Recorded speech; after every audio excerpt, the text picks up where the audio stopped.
வணக்கம். திசைகளின் 10 மணி செய்திகள். முதலில் மலாய்க்காரர்களே என்ற எனது நிலைப்பாட்டில் எந்த மாற்றமும் இல்லை. முஹிடின் யாசின் திட்டவட்டம். தனது அரசியல் பயணத்தில் மலேஸ் ஃபர்ஸ்ட் எனும் முதலில் மலாய்க்காரர்களே எனும் தனது நிலைப்பாட்டில் எந்த மாற்றமும் இல்லை என்று பரிகாத்தான் நேஷனல் தலைவர் தான் ஸ்ரீ முஹிடின் யாசின் இன்று திட்டவட்டமாக அறிவித்தார். தம்முடைய நிலைப்பாட்டில் முன்பும் எந்த மாற்றமும் இல்லை, தற்போதும் எந்த மாற்றமும் இல்லை. அந்த கோட்பாட்டிலும் கொள்கையிலும் தாம் உறுதியாக இருப்பதாக முன்னாள் பிரதமருமான முஹிடின் குறிப்பிட்டார்.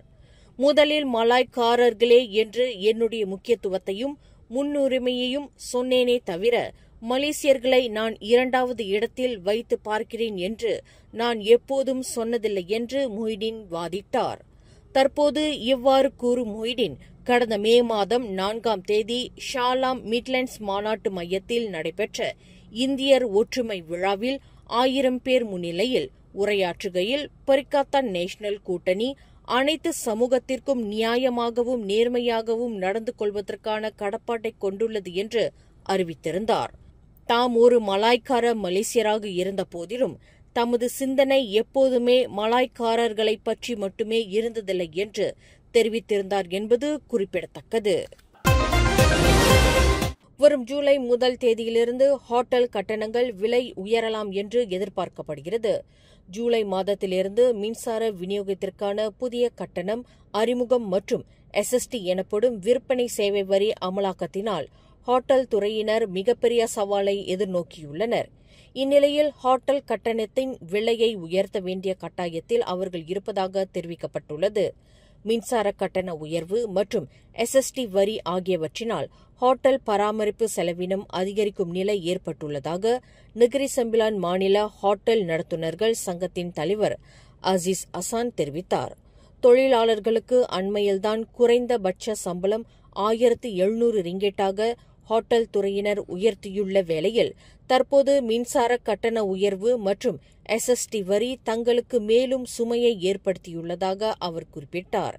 இதனை சமாளிக்க ஹோட்டல் கட்டண விலையை உயர்த்துவதை தவிர தங்களுக்கு வேறு வழியில்லை என்று அவர் கூறுகிறார்.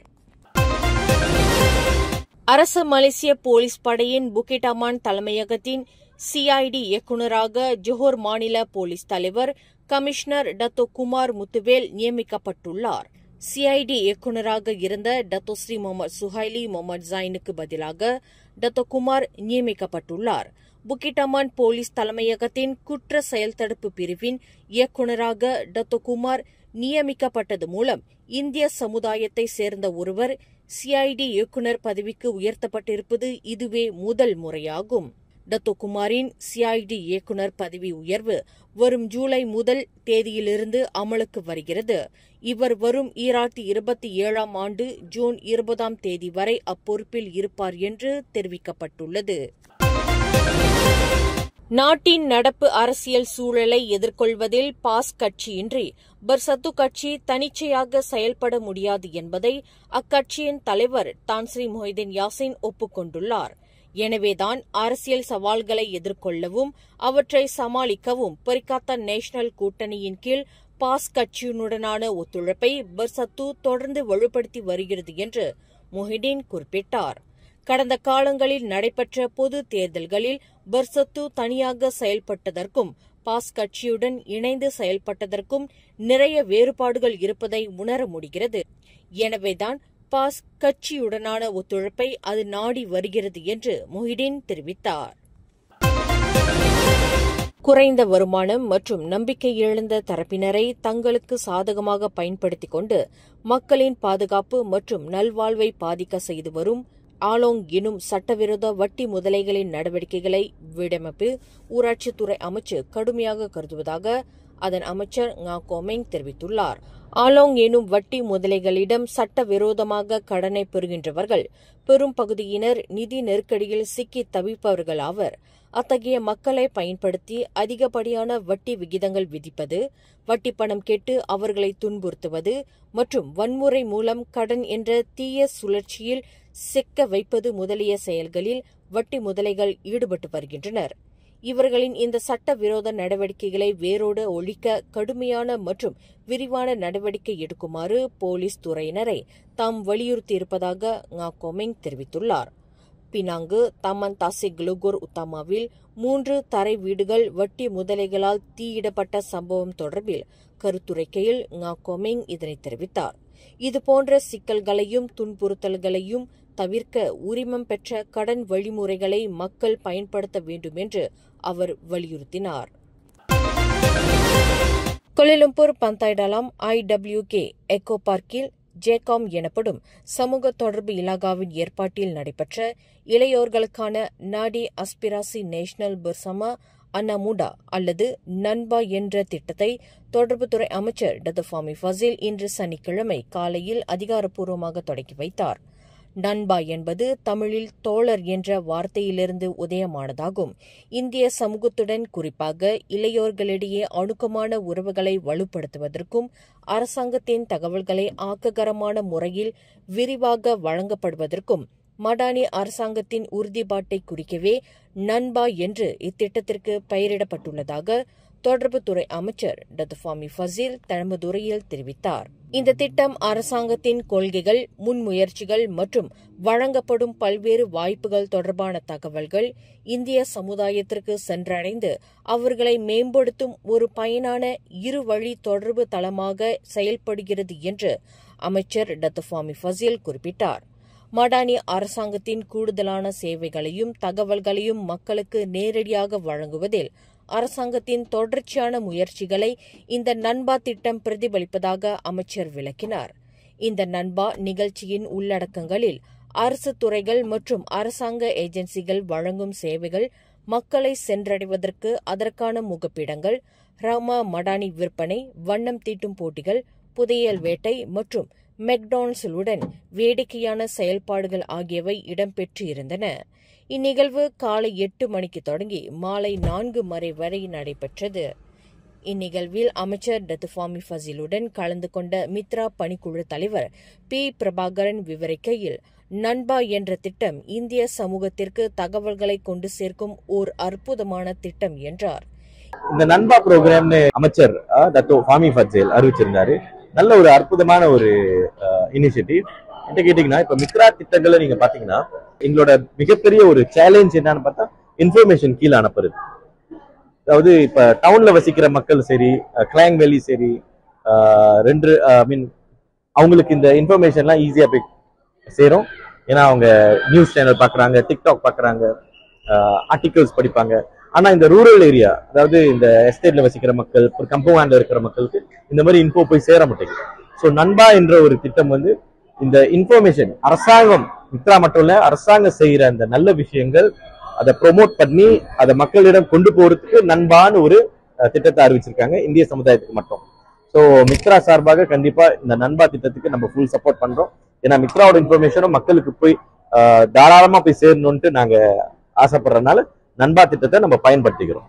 இந்திய சமூகத்தினரிடையே ஒற்றுமை உணர்வை வளர்ப்பதற்கும் தகவல் அறிந்த சமூகமாக தங்களை மேம்படுத்திக் கொள்வதற்கும் முற்போக்கான, வளமான மற்றும் ஒன்றுபட்ட சமூகத்தை நோக்கிய தேசிய அபிலாஷைகளை ஆதரிப்பதற்கும் இந்த நன்பா திட்டம் ஏற்பாடு செய்யப்பட்டது என்பது குறிப்பிடத்தக்கது. புக்கிடமான் போலீஸ் தலைமையகத்தின் குற்ற புலனாய்வுத்துறை இயக்குநர் டத்தோஸ்ரீ முகமது சுஹைலி முகமது ஜைன் மலேசிய எல்லை பாதுகாப்பு மற்றும் கட்டுப்பாட்டு ஏஜென்சியான அக்சிம் தலைமை இயக்குநராக நியமிக்கப்பட்டுள்ளார். அவரின் இவ்வாண்டு பதவிக்காலம் வரும் திங்கட்கிழமை முதல் தொடங்குவதாக அறிவிக்கப்பட்டுள்ளது. திறமையிலும் ஆற்றலிலும் நம்பகத்தன்மையிலும் ஓர் உயர்வுமிக்க போலீஸ் அதிகாரியாக போற்றப்படும் 52 வயது டத்தோஸ்ரீ முகமது சுஹைலி கடந்த 2023ஆம் ஆண்டு ஆகஸ்ட் மாதம் முதல் புக்கிடாமான் CID இயக்குநராக பதவி வகித்து வருகிறார். FBI-யில் பயிற்சி பெற்றவரான முகமது சுஹைலி இதற்கு முன்பு பினாங்கு மற்றும் கோலாலம்பூர் போலீஸ் தலைவராக பொறுப்பு வகித்தார்.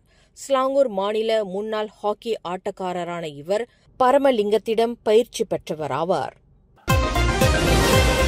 ஜூலை மாதம் அறிமுகமாகும் SST வரியிலிருந்து இறக்குமதி செய்யப்படும் குறிப்பிட்ட பழ வகைகளுக்கு விலக்களிக்கப்பட்டிருக்கும் நடவடிக்கையானது மக்கள் குரலை மடானி அரசாங்கம் எப்போதுமே செவிமடுத்து வந்துள்ளது என்பதற்கு சான்றாகும் என்று அரசாங்க பேச்சாளர் டத்தோ ஃபாமி ஃபாசில் தெரிவித்துள்ளார்.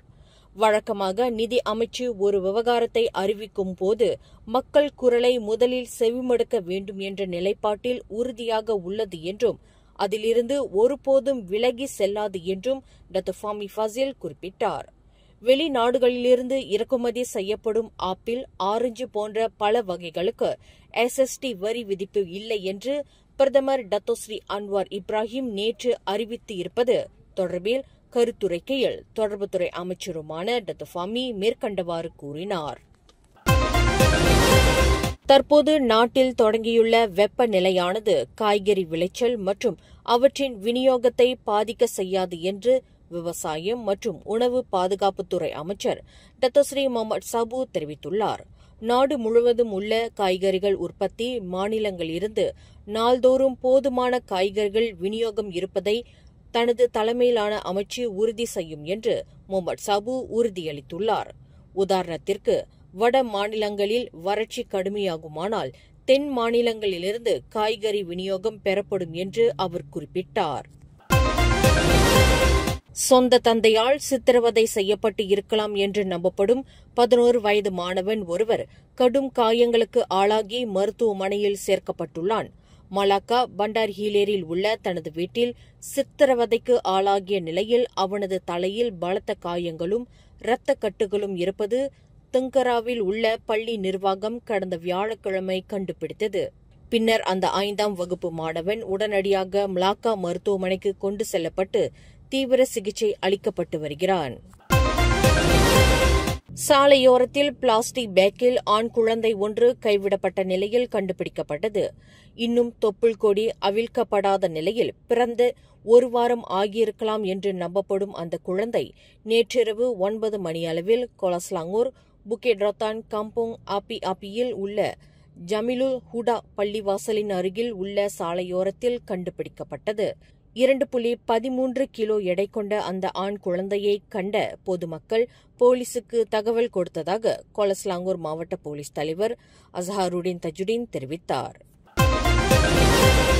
முதலையால் கடித்து குதறப்பட்டு இருக்கலாம் என்று நம்பப்படும் ஆடவரின் சடலம் சரவா குச்சிங் ஜாலன் மாத்தாங் சுங்கை மாவுங் ஆற்றில் நேற்றிரவு கண்டுபிடிக்கப்பட்டுள்ளது. 32 வயதுடைய அந்த ஆடவர் ஆற்றில் மீன் பிடிக்கும்போது காணாமல் போன நிலையில் அவரை தேடும் பணி முடுக்கிவிடப்பட்டது. இந்நிலையில் அந்த ஆடவரின் சடலம் ஆற்றின் கரையோர சேற்றில் செருகி கிடந்தது கண்டுபிடிக்கப்பட்டது.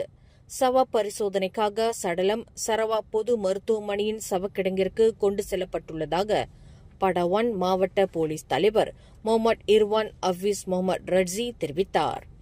மேலும் செய்திகளை தெரிந்து கொள்ள கீழே இருக்கும் பெல் பட்டனை அழுத்துங்கள். உங்கள் மகிழ்ச்சியை வெளிப்படுத்த லைக் மற்றும் ஷேர் செய்யுங்கள். தொடர்ந்து திசைகளோடு இணைந்திருக்க சப்ஸ்கிரைப் செய்யுங்கள்.